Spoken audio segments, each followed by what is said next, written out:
Olá.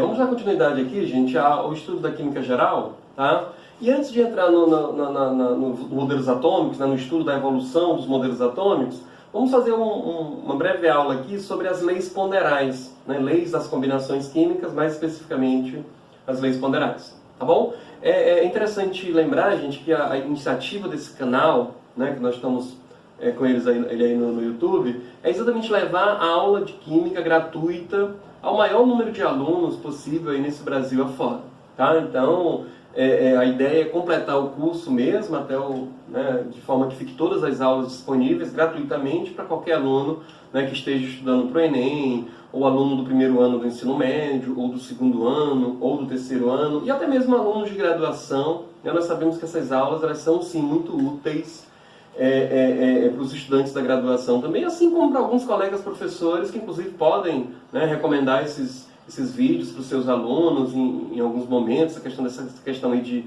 de aulas remotas, aulas não presenciais. Fique à vontade para usar, né, esses vídeos também nesses momentos. Por isso que nós pedimos, né, que vocês se inscrevam no nosso canal, né, que curtam esses vídeos, que deixem o vídeo rolar até o final, né, que ativem lá o sininho, porque isso é interessante, porque depois o próprio YouTube pega, né, o canal e divulga aí dessa forma, chegando ao maior número de estudantes, né, do nosso país. Tudo bem? Então vamos lá.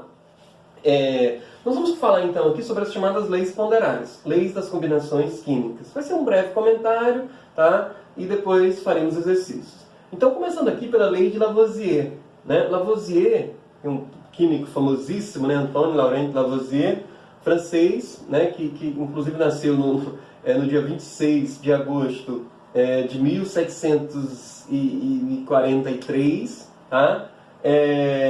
E é considerado o pai da química moderna. Lavoisier realmente é um cara bastante interessante, né? Fez muita coisa para a química ser elevada ao patamar de ciência. Realmente foi um grande descobridor, né? Um grande desbravador nessa área da química. Ainda mais para aquela época, né, que nós não tínhamos a estrutura que se tem hoje. Então realmente é um cara que merece o nosso respeito. Tá bom? Então a lei de Lavoisier, gente, é muito conhecida, né? Todos nós conhecemos muito bem, e até mesmo quem já estudou química há algum tempo. Tá? A lei de Lavoisier ela também é conhecida como lei da conservação das massas. Tá? Esse nome é muito interessante, porque se a gente for ver o que diz a lei de Lavoisier, ele diz que as massas se conservam. Um enunciado famosíssimo, né? Na natureza nada se perde, nada se cria, tudo se transforma. Essa é a lei, né, de Lavoisier, o enunciado mais conhecido. Tá bom? Mas eu vou pegar um exemplo bem simplesinho aqui, só para ilustrar isso. Tá? Eu estou pegando aqui a queima do metano. O metano reage com oxigênio, produzindo gás carbônico e água. É um experimento fácil de ser feito, desde que a gente tenha aí as condições. Tá? Então, o que nós sabemos? Que se nós queimarmos 16 gramas de metano, nós precisaremos de 64 gramas de oxigênio para isso. E serão produzidos nessa queima 44 gramas de gás carbônico e 36 gramas de água. Tá? Normalmente, no estudo dessas leis ponderais, nós não devemos nos preocupar com a reação, não é o objeto do momento. Tá? Como que se chegou nesses valores de massa também nesse momento? Isso não é, né, o que nos interessa. O interessante é verificar. Tá aqui os dados, estão postos. Isso foi dado lá pela situação. Né? A pergunta é, esses dados estão de acordo com a lei de Lavoisier? Essa aqui é a pergunta. Tá bom? Então, o que nós vamos fazer aqui para verificar isso? Olha, quem está antes da setinha, né, a setinha aqui ela dá exatamente a ideia do antes e depois, né, do inicial e final. Antes da setinha nós temos os reagentes, que são as substâncias iniciais. Depois nós temos os produtos. Tá? Então, se nós somarmos aqui a massa de todo mundo antes da reação, 16 gramas de metano com 64 gramas de oxigênio, 16 mais 64 igual a 80 gramas. A massa total antes da reação, 80 gramas. Tá? E qual vai ser a massa depois da reação? Depois da reação, não temos mais metano, não temos mais o gás oxigênio. O que nós temos agora são os produtos, gás carbônico e água. Tá? 44 gramas de gás carbônico e 36 gramas de água. Qual vai ser a massa total ao final? Soma. 44 mais 36, isso também vai ser igual a 80 gramas. Tá? Então, o que Lavoisier concluiu foi exatamente isso, que numa reação química, a soma das massas dos reagentes é igual à soma das massas dos produtos. Ou seja, as massas se conservam, né? Por isso que a gente diz nada se perde, nada se cria, tudo se transforma. Para onde foram metano e oxigênio, que não temos mais agora? Na verdade, eles foram transformados em gás carbônico e água. Tá? Esse gás carbônico e água que foram formados na reação, eles não apareceram do nada.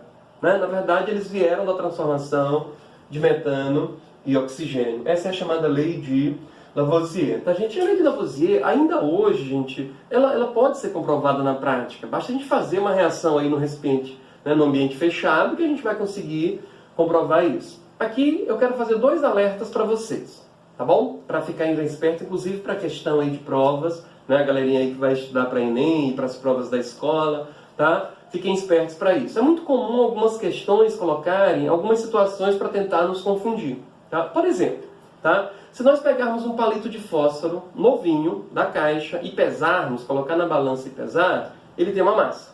Anota essa massa. Agora eu vou pegar esse palitinho e queimar, né? Quando eu pegar o palitinho queimado, aquela cinza, aquele carvãozinho que sobrou ali, e pesá-lo novamente, a massa do palito queimado é menor do que a massa do palito novo. Ué, mas nesse caso houve uma diminuição de massa? Isso contraria a lei de Lavoisier? A resposta é não. Na verdade, isso não contraria a lei de Lavoisier. Na verdade, não houve uma diminuição de massa, houve uma diminuição de massa de sólido. Tá, gente? Por quê? O palito não queimou sozinho. Ele queimou em reação com o gás oxigênio. Oxigênio de onde? Do ar, que nós não levamos em consideração nesse experimento. Né? Aí está o erro experimental. Além disso, essa reação produziu o quê? Só o carvãozinho, só o palitinho queimado? Não, produziu também a fumaça. E cadê essa fumaça? Né? Ela saiu, também não foi levada em consideração. Tá? Então, se nós fizermos essa queima num ambiente fechado, onde estão palito e gás oxigênio, esse palito vai queimar, o carvãozinho vai permanecer lá nesse recipientezinho fechado e a fumaça produzida também. Aí, nesse caso, eu posso fazer isso em cima de uma balança, que eu vou verificar que antes, durante e depois da reação, a massa é a mesma. Tá bom? Então, nesse exemplinho do palito de fósforo queimando, gente, não é a lei de Lavoisier que está errada, não. É o procedimento experimental, porque não foi feito no recipiente fechado. Tudo bem? Da mesma forma, se nós pegarmos, por exemplo, uma esponjinha de aço, tipo Bombril, e deixarmos aí ao tempo, ao relento, ela vai enferrujar. Pesa a esponjinha de aço novinha, antes. Pesa a esponjinha de aço oxidada, depois. Tu vai ver que a massa depois é maior do que a massa inicial. Ué, então houve um aumento de massa? Isso contraria a lei de Lavoisier? Não. Novamente o erro aí está no experimento, no procedimento experimental. Porque o ferro, quando oxida-se, ele reage com o oxigênio do ar, que não foi pesado nesse caso. Né? E aí produz o óxido férrico lá, uma mistura de óxido de ferro, vamos considerar só o óxido férrico. Tá? E é lógico que o óxido férrico é mais pesado do que o ferro lá do início. O óxido férrico é exatamente o produto, né, o resultado da combinação do ferro com o oxigênio. Agora, se eu colocasse a esponjinha de aço num recipiente, imagina uma caixinha de vidro, né, fechadinha. Lá eu coloquei o ferro e o oxigênio, né, a esponjinha de aço, Bombril, e o oxigênio. Esperei oxidar. Veja a massa no final. O tempo todo a massa vai ser a mesma, porque ali nem entrou gás, nem saiu gás, portanto, a massa se conservou. Tranquilo? Então vamos ficar esperto para esse tipo de situação. Tudo bem? Beleza. Só existe uma situação que pode ser questionada, gente, e aí já é um estudo mais avançado, já é química moderna, né, já é a própria teoria da relatividade de Einstein, que é o seguinte: se nós vermos, a equação lá da teoria da relatividade de Einstein diz que a energia é igual a massa vezes o quadrado da velocidade da luz. Tá? Então, se por exemplo numa queima há uma variação de energia, consequentemente vai haver uma variação de massa. Tudo bem? Concordamos?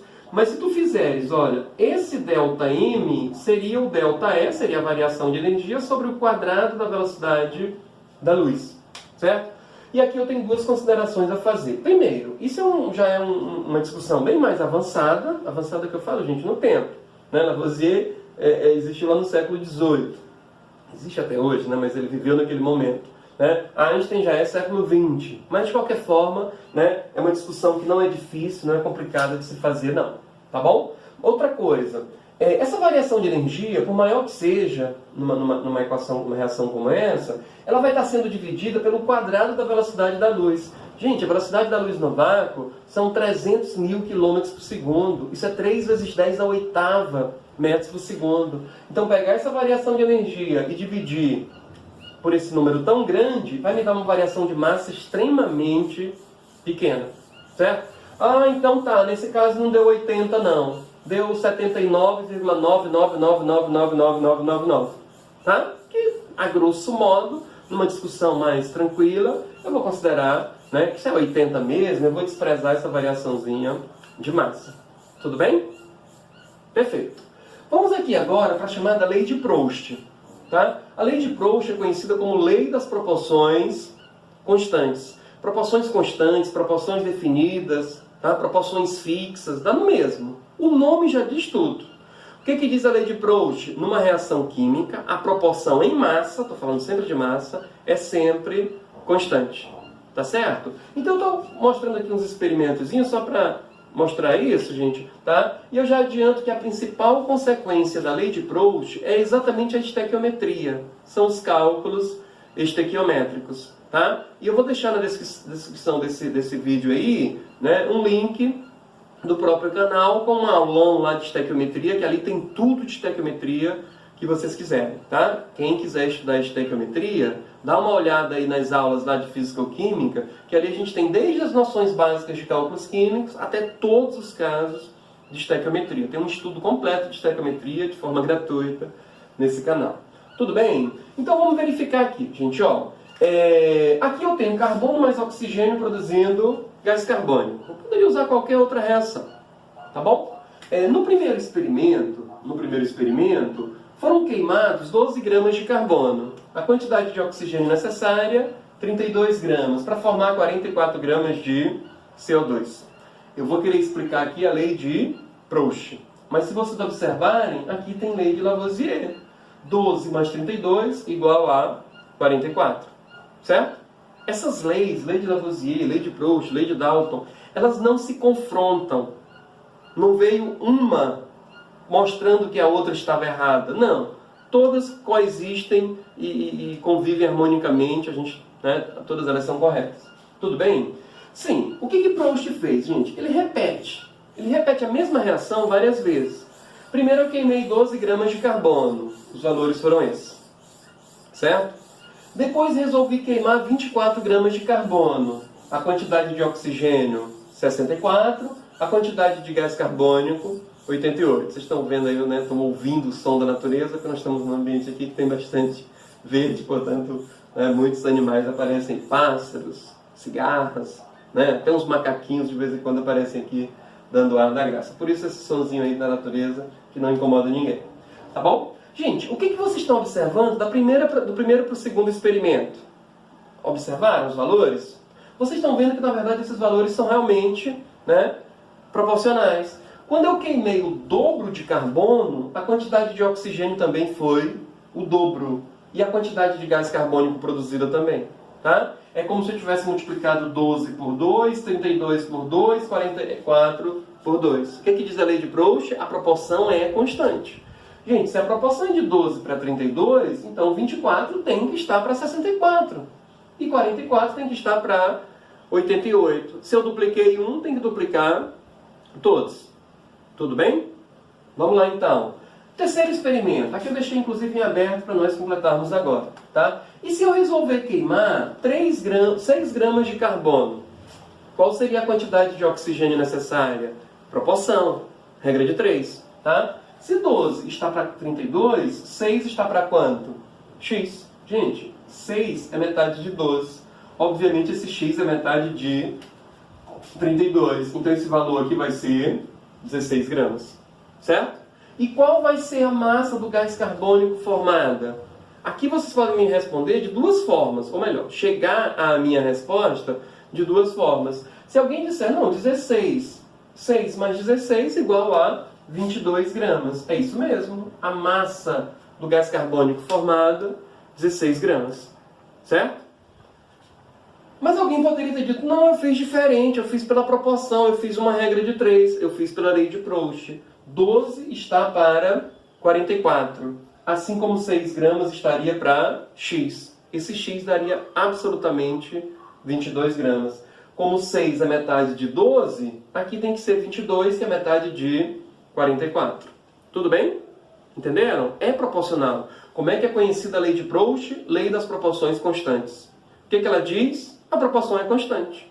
Numa reação química, a proporção em massa é sempre uma proporção fixa. Existe uma proporção fixa, existe uma proporção constante que vai ser obedecida sempre. Tudo bem? Só o nome já diz tudo. Assim como a lei de Lavoisier. Como é que ficou conhecida a lei de Lavoisier? Lei da conservação das massas. O que diz a lei da conservação das massas? Que as massas se conservam. Certo? Vê como é simples? Só o nome já diz tudo. Olha essa quarta agora, né? Esse quarto experimento, essa quarta situação que eu estou colocando aqui. Tá? Eu estou dizendo que eu estou misturando 3 gramas de carbono com 10 gramas de oxigênio. E aí eu quero saber o seguinte, gente, qual seria então a massa do CO2 formada? Tá? Peraí. Primeira coisa que vocês vão ver. Essa proporção 3 para 10 está correta? Não sei. Mas a proporção é fixa. Então, se eu sei que 12 está para 32, 24 para 64, que é a mesma proporção, 6 para 16, que é a mesma proporção, 3 deveria estar para quanto? Muito bem, para 8. Então, 10 gramas aqui está errado. 10 gramas são muito. Né? O que acontece então, gente? Eu coloquei 10 gramas, mas desses 10 gramas, somente 8 irão reagir. Nesse caso, nós teremos um excesso, tá? Nós teremos um excesso, tá? E quem vai estar em excesso? 2 gramas de oxigênio. Quem está em excesso é o oxigênio, certo? E quanto? 2 gramas. Como eu falei ainda há pouco, a principal consequência da lei de Proust é exatamente a estequiometria. E está na descrição aí do link, aí embaixo, né? Na descrição desse vídeo, está lá um link com uma aula completa de estequiometria. Vejam esse caso, reagente em excesso. Tá bom? Vocês vão ver que tem todas essas explicações lá. Mas isso vem aqui da lei de Proust. Em outras palavras, o que eu diria aqui para vocês? Não adianta misturar aleatoriamente, porque eles só se combinam na proporção definida, na proporção fixa. Tudo bem? Beleza. Inclusive, gente, quando a gente coloca... Se eu pegar uma vela, né, uma vela acesa, e emborcar sobre ela um copo vazio, lembra esse experimento? Rapidamente essa vela apaga. A parafina da vela, quando está queimando, está reagindo com oxigênio, produzindo lá gás carbônico e água. Quando eu virei o copo, eu estou impedindo que mais oxigênio entre. Aquele pouquinho de oxigênio que tem ali vai acabar. Acabando, a queima acaba imediatamente, para imediatamente. Né? Mas por que parou de queimar se ainda tem um monte de vela para queimar? Porque acabou o oxigênio. Tá? Se acaba um dos reagentes, a reação para. E aí esse reagente que acabou a gente chama de reagente limitante. Tá? E aquele que sobra, como o nome já diz, a gente chama de reagente em excesso. Tudo bem? Qualquer dúvida, vai lá na aula de estequiometria, que tem isso muito bem explicadinho, tá bom? Acidentes ocorrem, né? Aqui nesse caso, gente, o que eu estou querendo levar em consideração nesse momento, né? Não adianta misturar aleatoriamente, porque eles só se combinam na proporção definida. Para eu queimar 10 gramas de oxigênio, eu precisaria de bem mais carbono do que tem aqui. Então o carbono acaba. Acabando o carbono, né? Quando o carbono acabar, aí então acabou a reação. Tá? E nesse caso, o carbono é o reagente limitante e o oxigênio é o reagente em excesso. Rogério, e finalmente, respondendo aí a pergunta que tu fizeste lá no início, né? Qual vai ser a massa de CO2, de gás carbônico formada nesse momento? Tanto tu pode fazer por lei de Proust como por lei de Lavoisier. 3 mais 8, 11. Foram 11 gramas produzidos de gás carbônico. Se alguém fez 6 está para 22, assim como 3 está para x, esse x vai ficar igual a 11, né? Portanto, a resposta aqui seria 11 gramas. Tudo bem? Gente, as leis ponderais, né, trabalham com massa. Esse nome ponderal deriva de pons, né, que significa massa, exatamente massa. Tá? Massa, grama, quilograma, unidade de massa, grama, miligrama, quilograma, tonelada, só serve para isso. Depois a gente fala das leis volumétricas. Tudo bem? Então, eu falei para vocês aqui nesse vídeo sobre a lei de Lavoisier e sobre a lei de Proust. Tá? Eu vou parar por aqui. No próximo vídeo sobre esse assunto falaremos sobre a lei de Dalton, tá? Que é uma lei importantíssima, e eu já falo um pouquinho sobre a teoria atômica de Dalton, né? O modelo atômico de Dalton, aproveitando a oportunidade, e também faremos exercícios sobre essas leis. Tranquilo? Muito obrigado, não esqueçam aí de curtir o vídeo e se inscrever no canal e divulgar aí para os seus amigos, né? Para que esses vídeos cheguem no maior número de alunos possível. Tudo bem? Muito obrigado, grande abraço.